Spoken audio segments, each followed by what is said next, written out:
다음은 덴버 브론코스 이야기를 해보도록 하겠습니다. 션 페이튼과 보닉스가 이끄는 덴버 브론코스였죠. 24시즌부터 지휘봉을 잡은 션 페이튼의 효과가 드디어 나타나기 시작한 것인가 라는 생각이 드는 그런 시즌이었어요. 브론코스의 최종 성적은 10승 7패, 디비전 3위를 기록을 했습니다. 그리고 플레이오프에 진출을 했죠. 2016년 이후에 처음으로 승률 5할을 달성한 시즌이었고요. 그리고 플레이오프 진출까지 성공을 했습니다. 시즌 2차례 이 3연승 이상을 기록한 구간들도 있었거든요. 플레이오프 경기는 팀의 한계를 많이 보여주면서 큰 점수차로 빌스에게 패배를 하긴 했지만 그럼에도 불구하고 많은 희망을 볼 수 있었던 그런 시즌이었습니다. 9시즌 만에 플레이오프 진출에 성공을 했고 페이튼 매닝 이후로 지금 거의 프랜차이즈 쿼터백을 찾지 못하고 있었는데 이 프랜차이즈 쿼터백까지 찾은 정말 의미 있는 그런 시즌이었습니다. 이게 브론코스가 현재 러셀 윌슨의 데드캡을 소화하고 있는 시즌인 것을 감안해야 돼요. 24시즌 5,300만 달러, 전체 캡의 약 20%를 팀에 없는 러셀 윌슨에게 지금 돈을 주고 있는 상황이었거든요. 그만큼 팀의 탤런트는 부족한 상황이었고 이를 극복해낸 건 결국 션 페이튼 그리고 보닉스였다. 그래서 이 두 명에게 엄청난 박수를 보내고 싶은 그런 시즌이었다라고 정리할 수 있을 것 같습니다. 오펜스부터 점검을 좀 해보면 시즌 초에 2연패를 당했을 때까지만 해도 이거 보닉스 위험한 거 아닌가라는 생각이 들었거든요. 프리시즌에 비해서 굉장히 아쉬운 퍼포먼스를 연출했기 때문인데 션 페이튼 곧바로 조정에 들어갔고 이것은 바로 성공을 했습니다. 루키 쿼터백에 맞춘 부담 경감형 전술이 제대로 통했어요. 여기에는 스크린 활용, 플랫 패스, 짧은 리드 옵션 등이 있었는데요. 기본적으로 모션 레시오를 높여서 닉스가 디펜스를 원활하게 읽을 수 있게 한 부분도 영향을 굉장히 크게 줬고요. 추가적으로 수시로 2명의 타이트엔드 또는 3명의 타이트엔드를 활용하는 헤비 퍼스널을 활용을 해서 경우에 따라서 쉬운 리드를 닉스에게 제공을 하면서도 동시에 프로텍션의 안정장치로도 활용한 부분, 이 부분이 굉장히 큰 요인으로 작용을 했습니다. 여기에다가 추가적으로 종종 MT 포메이션을 꺼내들어서 백필드 자원인 자본테 윌리엄스 그리고 자린 맥러플린을 스프레드하게 펼쳐를 쓰는 운영을 많이 가져갔거든요. 이로 인해서 윌리엄스 같은 경우에는 패싱 타겟으로서도 굉장히 효율성 있는 성과를 거둘 수 있었습니다. 그리고 여기에는 당연히 이 와이드 리시버인 코틀랜드 서튼의 영향력이 지대했다라고 할 수가 있는데요. 추가적으로 마비 미미스라거나 트로이 프랭클린과 같은 젊은 선수들의 성장 역시도 긍정적인 영향을 끼쳤습니다. 다만 러싱 효율성은 평균 이하였죠. 특히 인사이드 갭, 그 중에서도 태클과 가드 사이의 B갭을 활용한 러싱 효율이 리그에서 정말 가장 낮은 축에 속했습니다. 이것은 레드존에서도 같은 현상이 나타나면서 레드존에서 러싱 효율이 리그 평균 이하로 나타나는 현상까지 연결이 됐어요. 그래서 굉장히 좋은 성적을 거두고 좋은 어떤 긍정적인 시그널을 많이 받은 시즌이긴 했지만 그만큼 일정 부분 한계도 드러났던 그런 오펜스였다라고 정리를 할 수가 있겠네요. 정말 일찍이 팀이 미리 만들어 놓은 어쨌든 좋은 오펜시브 라인의 덕을 좀 제대로 봤던 시즌이 아니었나 전 그렇게 생각을 해요. 보닉스는 시즌 초반 프레시에 노출됐을 때 푸더크 그리고 디시전이 좀 흔들리는 모습들을 보여줬고 여기에는 션 페이튼이 빠르게 오펜시브 라인과 패스 프로텍션을 조정하면서 이 보닉스의 리듬과 정확성을 개선해내고 지켜낸 게 굉장히 시즌을 좋게 보내는데 유효했다라고 생각이 들어요. 오펜시브 라인, 게럿 벌스, 벤 파워스, 루크 와텐버그, 퀸 메이너즈, 마이크 맥클린치로 이어지는 이 5라인 그룹은 패스 블락킹과 런 블락킹 양쪽에서 매우 뛰어난 모습을 보여줬습니다. 이 ESPN에서 발표한 거에 따르면 패스 블락 윈레이트, 런 블락 윈레이트 모두 1위를 기록했을 정도예요. 지금 이 성적의 근간에는 5라인이 있었다라고 생각을 합니다. 제이님께서 언급해 주셨듯이 이 인사이드 런의 효율성 문제는 결국은 러닝백의 책임이 더 크다라고 볼 수 있겠습니다. 특히 자본테 윌리엄스는 어떤 비전이라던가 페이션트 부분에서 그리 특출나지 못한 러닝백이었고 얼리다운에서 조금 유의미한 야드 성과를 내주지 못하는 경우가 더 많았던 것 같아요. 그 결과 보닉스에게 조금 더 많은 서드다운 부담을 야기하기도 했고요. 이런 부분에서 션 페이튼은 제이님께서 말씀해 주셨듯이 MT셋에서의 어떤 다양한 퀵게임, RPO, 리드옵션 이런 것들을 통해서 좀 그라운드 게임의 효율성 부재를 이겨냈던 그런 시즌입니다. 특히 한 가지 재밌었던 건 보닉스의 발을 활용한 플레이들이 아주 많이 나왔고 꽤나 유효했습니다. 스크램블 활용률이 7.9%, 리그 4위였을 정도로 제이든 데니얼스, 라마 잭슨 이런 선수들만큼 발을 굉장히 잘 활용했습니다. 이건 단순히 디자인된 러싱뿐만 아니라 보닉스가 스크램블을 통해서 야드 획득을 할 수 있도록 라우트 설계를 좀 도와준다거나 이런 식으로 혹은 한두 개의 리드를 하고 그냥 뛰어라 이런 식으로 코칭함으로써 조금 더 보닉스의 또 다른 강점이라고 할 수 있는 모빌리티를 이 오펜스의 굉장히 큰 축으로 또 활용을 하면서 성공을 맛봤다라고 이해하시면 될 것 같습니다. 잘 들었습니다. 그 다음으로는 저희가 정말 깜짝 놀랐던 브론코스의 디펜스를 살펴보면 좋을 것 같습니다. 리그 탑급 디펜스를 구축하는데 성공을 했죠. 디펜시브 코디네이터인 벤스 조셉 체제에서 정말 강력한 모습을 보여주었습니다. 시즌 중에 알렉스 싱글턴이 시즌아웃 되면서 라인베커진의 부진이 정말 큰 변수로 작용할 수도 있었는데 이것을 잘 이겨낸 모습이 참 인상적이었습니다. 전체적인 팀 리소스에 비해서 엄청난 효율성을 보여줬다라고 저는 평가를 하고 있어요. 기본적으로 4-3 베이스에 다양한 하이브리드 패키지가 섞인 형태를 추구를 했고요. 여기에 커버 1을 적극적으로 활용을 하면서 외곽에서는 맨커버리를 중심으로 세컨더리를 운영을 했는데 여기에 가장 중요한 역할을 했던 선수가 다들 아시다시피 패트릭 서튼이었습니다. 올해 수비수상을 수상을 했죠. 서튼이 상대 넘버원 리시버를 따라붙는 섀도우를 주로 수행을 했는데 경우에 따라서는 여기에 더해서 다른 선수들이 커버 3, 커버 4, 커버 6와 같은 존 커버리지를 믹스를 했거든요. 이것을 통해서 상대 쿼터백에게 짧은 시간 내에 볼을 더 빠르게 던지도록 유도를 했고요. 롱패스를 봉사하는 효과를 유발했습니다. 코칭 측면에서는 그리고 세이프티와 코너백들의 오픈필드 태클을 굉장히 중시했고요. 이것을 실제 드릴에서 굉장히 많이 훈련을 시켰습니다. 뭐 훌륭했지만 완벽했던 것은 아니었죠. 인사이드 런 디펜스가 고질적인 단점으로 남아서 향후 해결 과제로 지금 남아있는 상황이라고 할 수가 있겠습니다. 반스 조셉의 가장 큰 특징은 역시 얼리다운에서의 공격성이었던 것 같아요. 퍼스트 다운, 세컨 다운에서 블리츠 활용률이 바이킹스, 버커니어스에 이어서 3위였고요. 특히 가장 특징적이었던 거 세컨 다운에서 맨 커버리지와 블리츠를 혼합하면서 상대에게 서드 앤 롱이라는 부담을 안겨주는 운영이 가장 많았습니다. 보통 서드 다운에서 블리츠를 콜하는 운영이 굉장히 다른 팀에 많았는데 이런 것보다 훨씬 공격적인 운영을 가져가면서 얼리 다운에서 막 블리츠를 하는 그런 모습들을 보여줬어요. 이게 가능했던 이유는 결국에 굉장히 무서운 디펜시브 라인과 세컨더리에 재능이 있었기 때문에 가능했다라고 보고 있어요. 디펜시브 라인에 닉 보니토, 잭 앨런, 존 프랭클린 메이어, 조나단 쿠퍼 이 디펜시브 라인은 프레셔 생산에서 정말 괴물 같은 모습을 보여줬고요. 세컨더리 같은 경우에는 특히 코너백들 패트릭 서튼, 라일리 모스, 자컨 맥밀란으로 이어지는 이 코너백 트리오가 굉장히 커버리지에서 재능을 보여줬기 때문에 가능한 그런 디펜스 운영이었습니다. 그 결과 실점 3위, 야드 허용 7위, 플레이당 EPA 허용 1위, 석세스 레이트 허용 1위, 패스 런 플레이당 EPA 다 1위, 3위를 기록했을 정도로 정말 대부분의 지표에서 최상위권을 기록했어요. 이런 공격적인 운영을 하다 보니까 물론 약점도 있었죠. 상대는 빠른 반응을 역으로 이용하는 어떤 트랩이라던가 웸, 카운터 이런 다양한 갭 스킴을 통해서 상대 브론코스 디펜스를 공략을 하기도 했고요. 특히 1번 코너백 설텐이 아니라 2, 3번 코너백들 라일리 모스, 자칸 맥밀란을 조금 상대가 집중적으로 공략을 하기 시작하면서 몇 번 디펜스가 좀 파괴가 되기도 했습니다. 그래서 대표적으로 레이븐스 경기라던가 벵갈스 경기, 빌스와의 플레이오프 경기 이런 조금 강한 오펜스들을 가진 팀들에게 살짝 파괴가 당하는 그런 모습도 있었어요. 그런데 전반적으로 보면 리그 최고의 디펜스다라고 할 수 있는 정말 디펜시브 라인 그리고 세컨더리에서 파괴력을 보여준 그런 시즌이 아니었나 싶습니다. 자, 이런 내용을 바탕으로 해서 오프 시즌에 어떤 무브가 있었나 살펴보면 좋을 것 같은데 션 페이튼은 3년 차에 들어갔죠. 그리고 조지 페이튼은 5년 차 시즌에 돌입을 하게 됐는데 어시스턴트 GM으로 리드 버카트가 내부 승진을 한 부분이 눈에 띄는 프런트 오피스라고 할 수가 있겠습니다. 코칭 스태프진에서는 리그에서 잔뼈가 굵은 코치인 데런 리치가 합류한 부분이 눈에 띄죠. 리치 같은 경우에는 션 페이튼과 인연이 굉장히 깊은 코치 중에 한 명이라고 할 수가 있겠습니다. 함께 세인츠에서 이미 호흡을 맞춘 바도 있고요. 스페셜팀 전문가의 지난 시즌 리치 같은 경우에 세인츠의 임시 헤드 코치까지 맡은 바가 있죠. 리치는 이번 시즌 팀에서 스페셜팀 코디네이터와 함께 어시스턴트 헤드 코치를 담당하게 될 예정입니다. 한 명 더 언급을 하자면 어시스턴트 오펜시브 라인 코치인 크리스 모건이 합류한 부분도 좀 중요한 포인트라고 할 수가 있겠는데 이 코치 역시 프로리그 경력이 굉장한 인물이거든요. 그래서 잭 스트리와 함께 안 그래도 이 좋았던 브론코스의 오펜시브 라인을 더 한층 더 끌어올릴 역할을 할 것으로 기대를 하고 있습니다. 특히 런게임에 대한 개선이 시급한 상황에서 기여하는 바가 클 것이라고 생각이 되고 있고요. 선수단에서는 그럼 어떤 부분들이 눈에 띄는지 한번 이야기를 해보면 좋을 것 같아요. 이야기할 선수가 굉장히 좀 많긴 하거든요. 가장 필요했던 거는 이제 러닝백 그룹의 개선이죠. 자본테 윌리엄스가 팀을 떠났고요.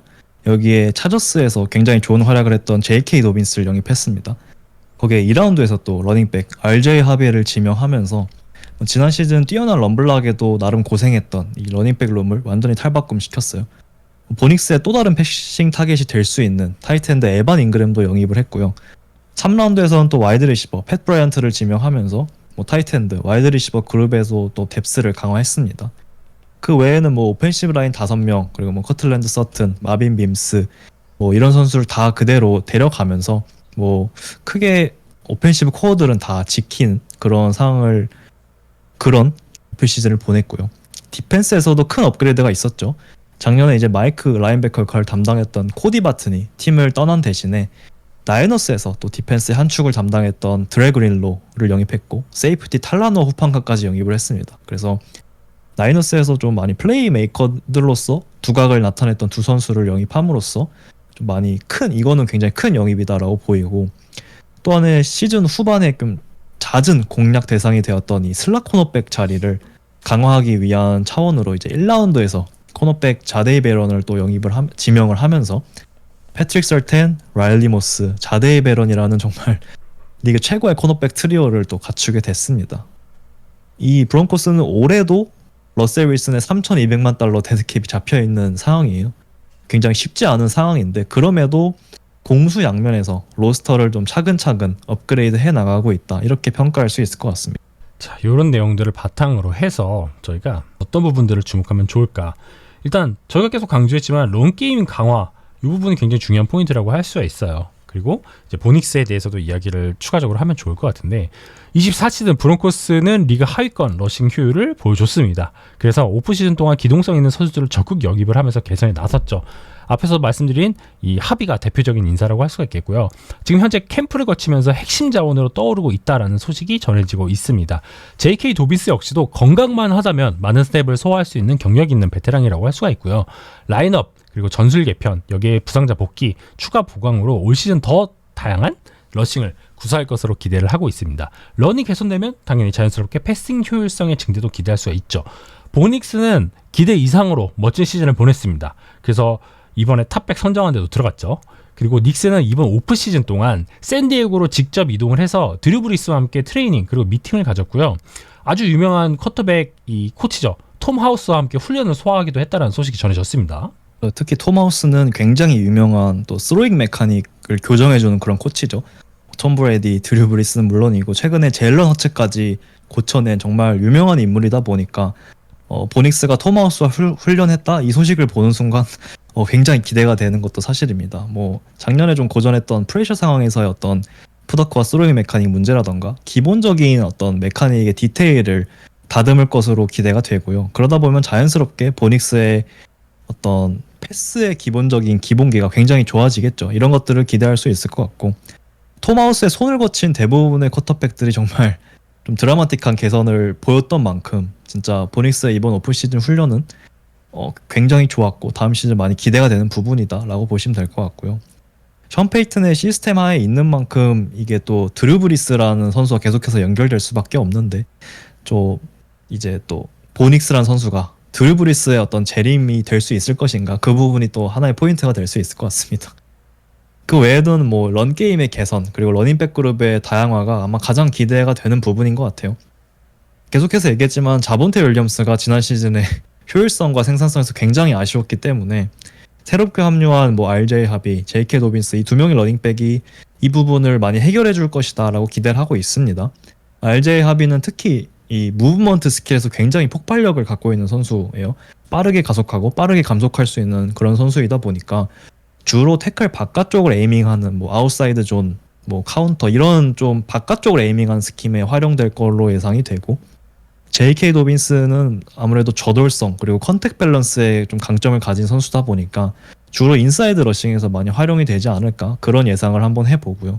또한 션 페이튼 체제에서 결국 러닝백들은 단순히 볼 캐리어가 아니라 굉장히 다양한 곳에 정렬하면서 리시버로서 또 체크다운 옵션으로서 하이브리드하게 활용이 되다 보니까 이 부분에서도 또 RJ 하비와 JK 도빈스의 어떤 역할이 굉장히 중요할 것이다 라고 생각을 하고 있습니다. 그래서 런게임이 지금 작년보다 많이 좋아진다라고 하면 브론코스 오펜스도 굉장히 폭발적일 것이다 라고 기대를 하고 있고, 단순히 뭐 탤런트의 힘으로 막기는 쉽지 않을 것이다 이렇게 예상을 하고 있습니다. 그래서 런게임이 얼마나 개선될 수 있는지, 그리고 굉장히 유명한 또 쿼터백 코치에게 훈련을 받은 이 보닉스가 또 얼마나 개선을 이뤄낼 수 있는지, 이런 부분들을 좀 중점적으로 보시면 재밌지 않을까 싶습니다. 다음으로는 올해도 과연 탑 디펜스를 보여줄 것인가, 바로 브론코스의 디펜스에 대해서 집중해 보면 좋으실 것 같은데, 기록적인 디펜스 효율성을 보여준 브론코스 그리고 벤스 조셉이라고 할 수가 있겠는데요.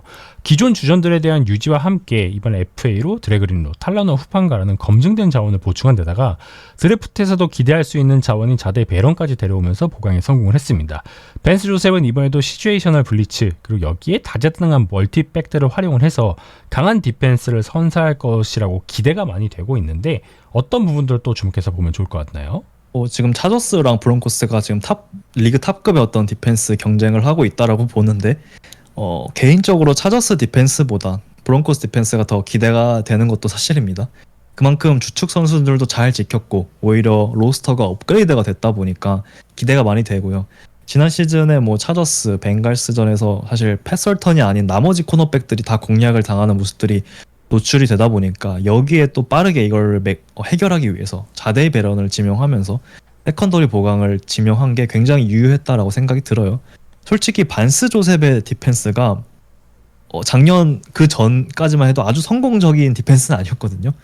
로스터가 어떻든 디펜스 탤런트가 어떻든 사실 본인의 확고한 철학 이런 공격적인 성향을 항상 고수해 왔기 때문에 이게 늘 좋은 성적으로 연결되지 못했는데 이번에 조금 좋은 성과를 냈던 거는 결국엔 굉장히 좋은 디펜시브 라인과 세컨더리 탤런트가 있었기 때문에 가능했다라고 생각을 합니다. 그래서 벤스 조셉이 지휘했던 그 어떤 디펜스보다 현재 로스터가 가장 뛰어난 탤런트를 갖고 있다라고 생각을 해요. 그래서 다음 시즌도 뭐 공격적인 얼리다운 블리츠, 커버원, 맨 커버리지 이런 것들이 두드러질 거라고 보는데 사실 과거에 또 브론코스가 노플라이 존을 외치면서 뭐 아킬 타립, 크리스 해리스, 뭐 브래들리 로비, TJ 워드, 뭐 데리안 스튜어트 이런 최고의 세컨더리와 함께 리그 최고의 패스 디펜스를 앞세워서 또 슈퍼볼로 향했던 그런 기억이 있지 않습니까? 그래서 이번에도 정말 최고의 세컨더리 그룹을 갖게 된 만큼 또 그때가 또 오버랩 되는 것 같아요.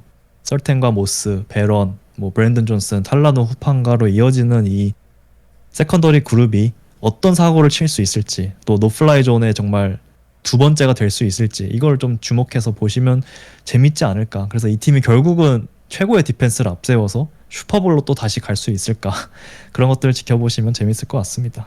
저희가 이런 내용을 바탕으로 해서 AFC 이 웨스트 시즌 예측을 한번 진행을 해보도록 하겠습니다. 저희가 어떻게 생각을 했느냐. 자, 요렇게 저 같은 경우에는 LA 차저스, 캔자스시티 칩스, 덴버 브론코스, 라스베가스 레이더스 순으로 했고 에디님께서는 덴버 브론코스, 캔자스시티 칩스, LA 차저스, 라스베가스 레이더스 순을 해주셨습니다.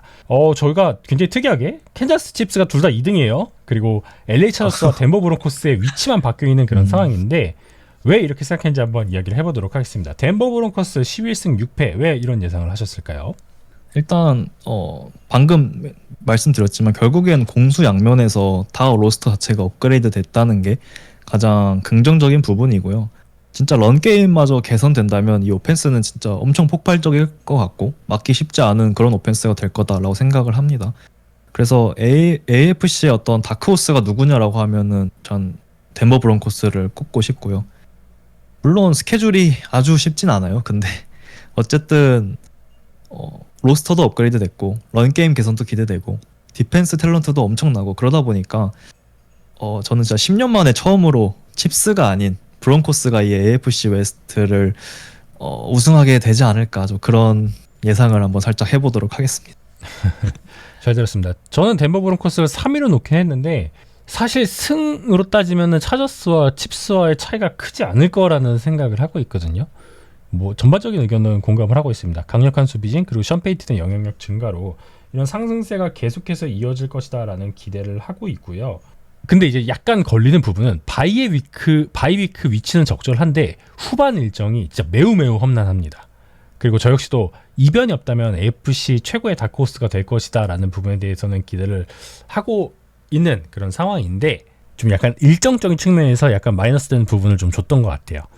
그런 상황이고 그러면 저희가 동시에 이제 캔자스시티 칩스를 2위로 놨는데 왜 이렇게 놨을까? 저부터 얘기를 해보면은 일단 뭐 당연히 이제 위닝 시즌을 보낼 것 같아요. 9년 연속 디비전 위닝 레코드는 진짜 무시 못할 그런 레코드라는 생각이 들고 있고요. 이 부상 요인 그리고 일부 불안 요소가 있음에도 10승은 달성할 수 있을 것 같습니다. 하지만 우려되는 부분은 가장 우려되는 게 사실 칩스에 대한 걱정이라기보다는 디비전 라이벌 팀들의 성장세 특히 차저스와 브론코스의 성장세가 너무 무섭다라는 점일 거예요.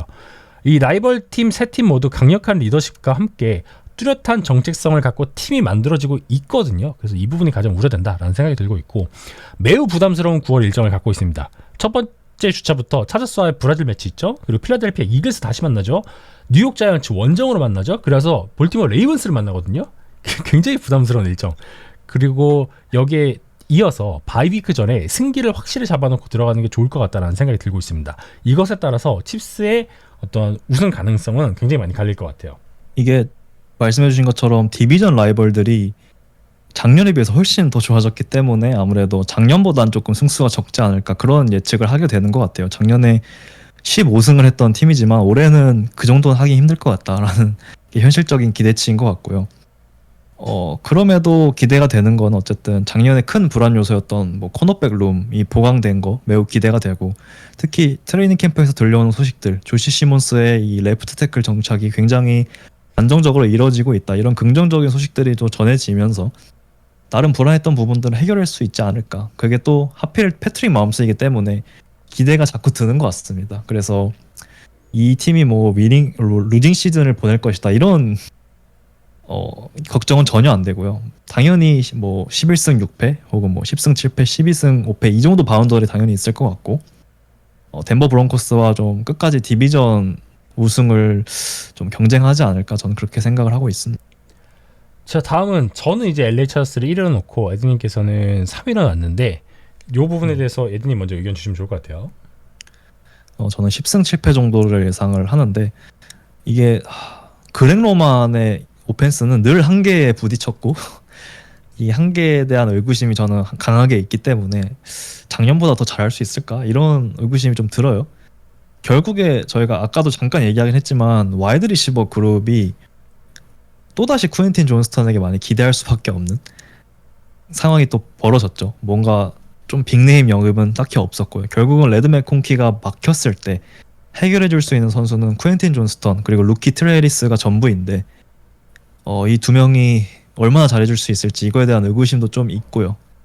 특히 뭐 푸나포드 뭐 그리고 모건 뭐 풀턴 이런 핵심 자원들이 디펜스에서 많이 이탈을 한 거에 대한 걱정도 있는 것 같습니다. 그래서 작년에 정말 탑 디펜스를 기록했는데 올해 이거보다 조금 퍼포먼스가 떨어진다면 아마 작년보다 많은 승을 기록하긴 쉽지 않을 거다라고 생각을 해서 10승 7패 정도로 한번 예상을 해보도록 하겠습니다. 저는 반대로 LA 차저스를 1위로 놨죠. 이 그렉 로만이 가져가고 있는 오펜스 같은 경우에는 뭐 이전에서도 역사에서 들어왔지만 플레이오프 경쟁력에 대해서는 의문점이 있지만 정규 시즌 성적에서는 안정적으로 분명히 기대를 할 수 있는 부분이 많다라고 생각을 하고 디펜스 탤런트 유출에 대한 걱정을 해주셨는데 사실 저는 그렇게까지 유출이 심각하다는 생각이 들지는 않고 있고 오히려 덴버 브론코스는 선수들의 탤런트에 굉장히 의존을 많이 하는 형태의 디펜스가 운영되는 반면에 제시 민터가 추구하고 있는 LA 차저스의 디펜스 같은 경우에는 선수들 탤런트 이상으로 전술과 운영이 가져오고 있는 효과가 굉장히 크거든요. 그래서 저는 오히려 이번 시즌 더 2년차에 들어가는 만큼 더 단단해진 디펜스를 보여줄 것이다 라는 생각이 들고 있습니다. 이 조직적인 리빌딩 그리고 젊은 전력이 성장이 굉장히 큰 기대가 되고 있기 때문에 저는 이번 시즌에 차저스가 진짜 AFC 웨스트 디비전에서 사고를 칠 수 있는 팀 중에 하나다라는 생각이 들고 있습니다.